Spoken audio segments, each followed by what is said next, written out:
जी dear students, हमारे पास definition है सिंगलेटन सेट, एक रुकनी सेट।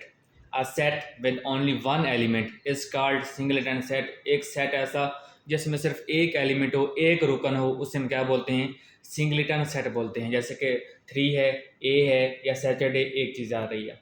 आगे आगे एम्प्टी सेट, खाली set.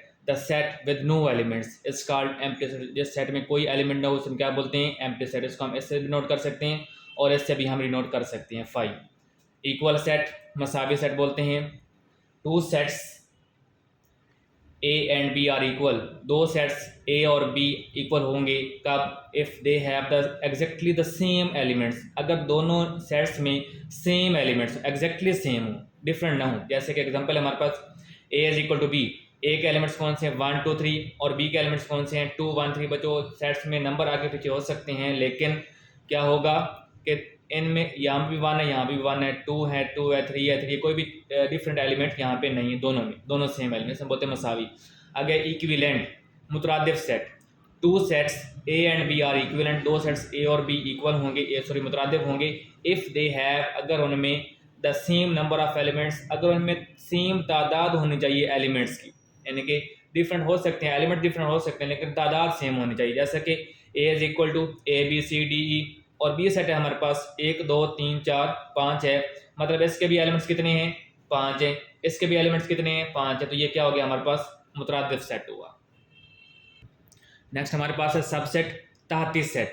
If every element of a set A is an element of set B, अगर हर रुकन element of a set A का इज एन एलिमेंट, तो वो होना चाहिए सेट ऑफ बी का, बी के एलिमेंट्स में होना चाहिए। Then A is subset of B, तो हम क्या कहेंगे? ए सबसेट है किसका? बी का। जैसे कि ए की वैल्यूज है हमारे पास, सॉरी सेट है 1 2 3, और बी सेट है हमारे पास 1 2 3 4 5। मतलब ए का हर एलिमेंट किस में मौजूद है? बी में मौजूद है।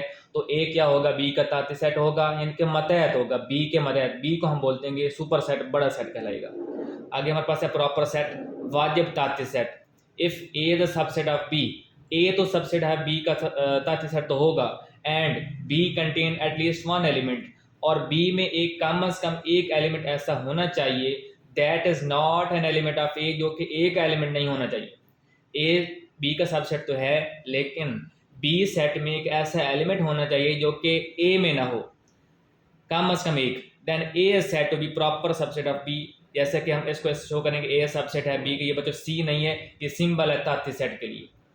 For example A is equal to 1 3 5 है, और बी हमारे पास है 1 5 3 2। हमने कहा बी में एक ऐसा एलिमेंट होना चाहिए जो कि ए में ना हो। यहाँ पे 1 3 5 है, यहाँ पे 1 3 5, लेकिन 2 इसमें है लेकिन इसमें नहीं है। तो क्या होगा? ए प्रॉपर सबसेट होगा किसका? बी का। इम्प्रॉपर सबसेट, गैर वाजिब ताती set. If A is subset of B, अगर ए बी का सबसेट है and A is equal to B, और ए इक्वल है किसके? बी के, then we say that A is are improper subset of B. तो हम बोलेंगे जो ए है वो गैर वाजिब ताती सेट है किसका? बी का।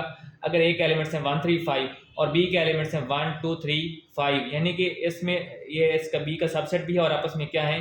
इक्वल भी हैं। तो इसे हम लिखेंगे ए सबसेट है किसका? बी का।